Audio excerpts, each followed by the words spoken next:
Selamat sore Bapak dan Ibu serta teman-teman. Saya Victoria Hadediwa, NIM 2003-03-0004, kelas A semester 3. Akan mempresentasikan tugas buku ketiga, mata kuliah Teori Sosiologi Modern. Bukunya mengenai fungsi konflik sosial dari Perpustakaan Sosiologi Internasional. Kita langsung saja ke pembahasannya. Yang pertama, pengantar oleh Carman Hein.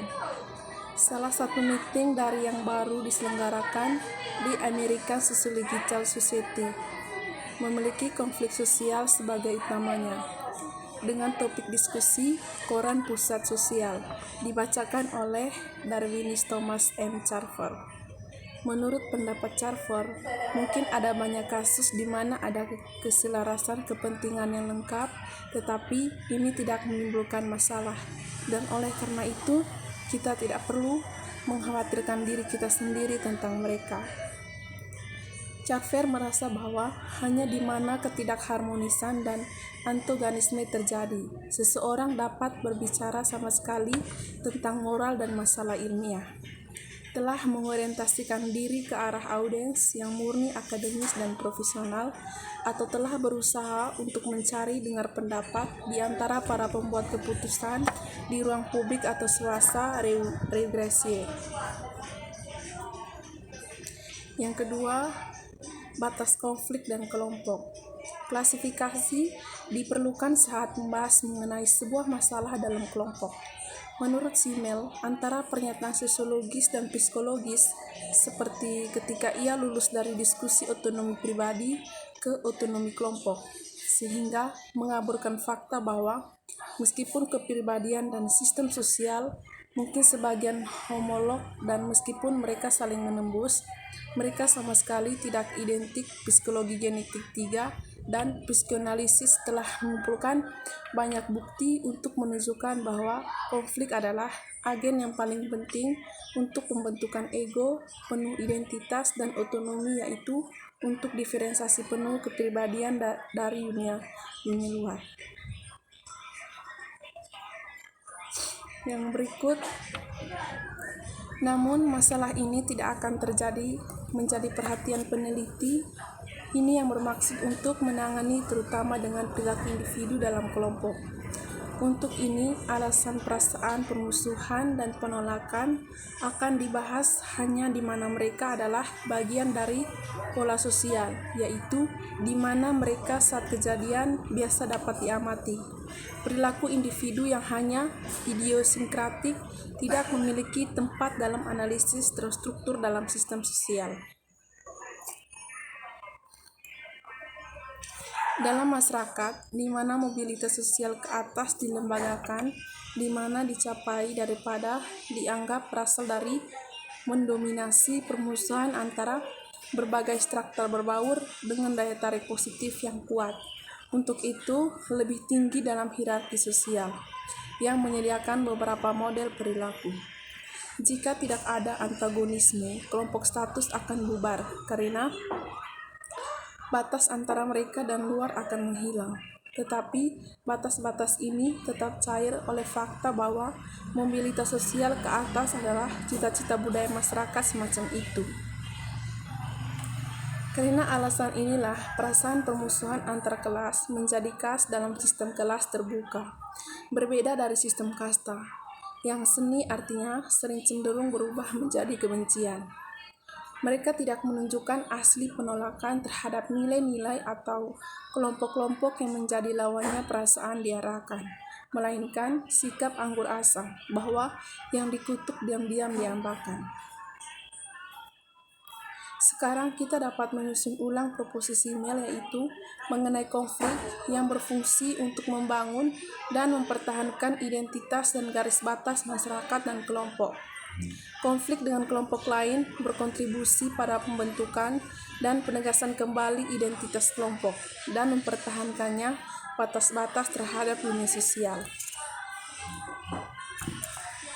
Permusuhan berpola dan antagonisme timbal balik melestarikan sosial pembagian dan sistem stratifikasi. Antagonis berpola seperti itu mencegah hilangnya batas-batas antara subkelompok dari sistem sosial, dan mereka menetapkan posisi untuk berbagai subsistem dalam satu sistem total. Dalam struktur sosial yang menyediakan sejumlah besar mobilitas, saling tarik-menarik dari strata yang lebih rendah dengan yang lebih tinggi, serta saling permusuhan antara strata sangat mungkin terjadi. Perasaan permusuhan strata bawah dalam hal ini sering terbentuk kebencian, di mana permusuhan bercampur dengan ketertarikan. Seperti struktur akan cenderung memberikan banyak kesempatan untuk konflik mereka, seperti yang akan dibahas nanti mengenai frekuensi terjadinya konflik bervariasi secara positif dengan kedekatan hubungan. Perbedaan harus dibuat antara konflik dan permusuhan atau sikap antagonis. Konflik sosial selalu menunjukkan interaksi sosial, sedangkan sikap atau sentimen adalah kecenderungan untuk terlibat dalam tindakan. Predisposisi seperti itu tidak selalu terjadi dalam konflik. Tingkat dan jenis legitimasi kekuasaan dan sistem status adalah variabel intervensi penting yang mempengaruhi terjadinya konflik. Yang berikut, permusuhan dan ketegangan dalam hubungan konflik. Menurut Simmel bahwa ekspresi permusuhan dalam konflik melayani fungsi positif sejauh memungkinkan pemeliharaan hubungan di bawah kondisi stres, sehingga mencegah pembubaran kelompok melalui penarikan peserta yang bermusuhan. Konflik dengan demikian dilihat sebagai melakukan fungsi pemeliharaan kelompok sejauh itu mengatur sistem hubungan.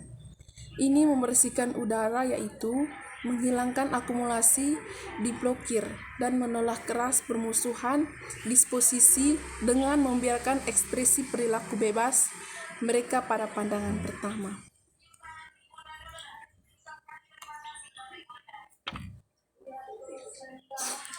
Menurut Simmel, terdapat beberapa kasus di mana perilaku konflik terhadap objek ASI blokir, yaitu yang pertama, adanya perasaan bermusuhan dapat dibelokkan pada objek pengganti. Yang kedua, kepuasan pengganti dapat dicapai hanya melalui pelepasan ketegangan. Dalam kedua kasus, kelanjutan hubungan asli dapat difasilitasi.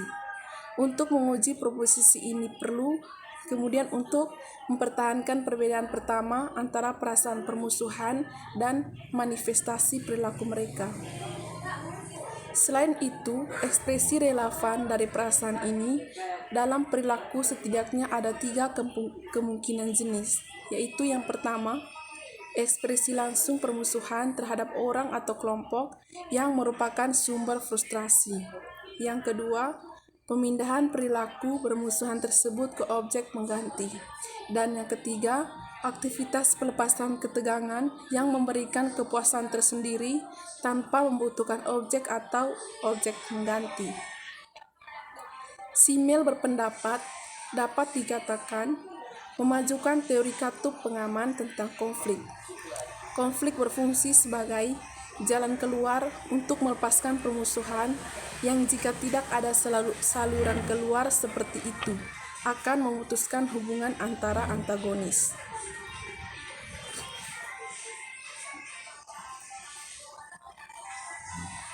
Yang berikut, menurut ahli etnologi Jerman yaitu Heinrich Schurz, menciptakan kata ventilator untuk adat istiadat dan institusi dalam masyarakat primitif yang menyediakan outlet yang dilembagakan untuk permusuhan dan drive yang biasanya ditekan oleh kelompok.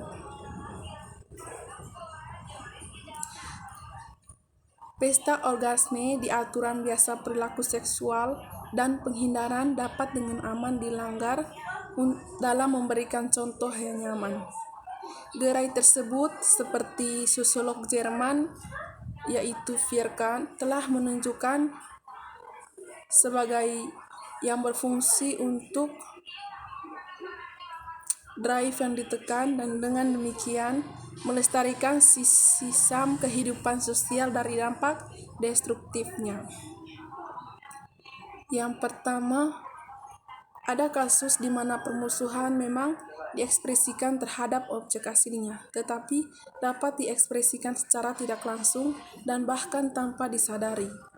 Diskusi Freud tentang fungsi kecerdasan dalam agresi menginformasikan perbedaan ini, yaitu kecerdasan memungkinkan kita untuk membuat musuh kita konyol melalui apa yang tidak bisa kita ucapkan dengan keras atau sadar karena rintangan yang ada. Dan yang kedua, kecerdasan digunakan dengan prevensi khusus sebagai senjata serangan atau kritik terhadap atasan yang mengaku berkuasa. Kecerdasan kemudian berfungsi sebagai perlawanan melawan otoritas tersebut dan sebagai pelarian dari tekanannya. Freud mengacu pada perpindahan sarana mengekspresikan permusuhan. Dia menjelaskan bahwa fungsi positif bagi individu yang dianggap simel sebagai konflik juga dapat dicapai dengan cara tidak langsung, yang hanya salah satunya. Karena sarana yang dipindahkan seperti kecerdasan mungkin tidak menghasilkan perubahan dalam hubungan antara satu orang dengan orang lain, terutama jika target kecerdasan agresif tidak mengetahui sumbernya. Dan maksud dari gurauan itu, mereka mungkin memberikan ekspresi kepada anggota yang lebih lemah tanpa mengubah persyaratan hubungan. Diungkapkan dalam hubungan seperti itu tetap tidak berubah, di mana konflik mengubah istilah interaksi, ekspresi belaka perasaan yang tidak bermusuhan. Jadi, ekspresi berbeda dari konflik, mungkin disambut oleh kekuatan yang ada.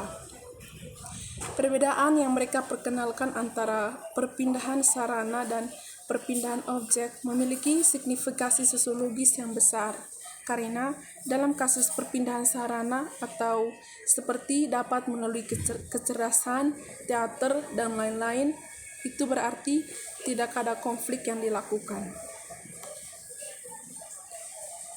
Sekian dari hasil presentasi saya mengenai isi buku ketiga mata kuliah Teori Sosiologi Modern. Saya mengucapkan terima kasih.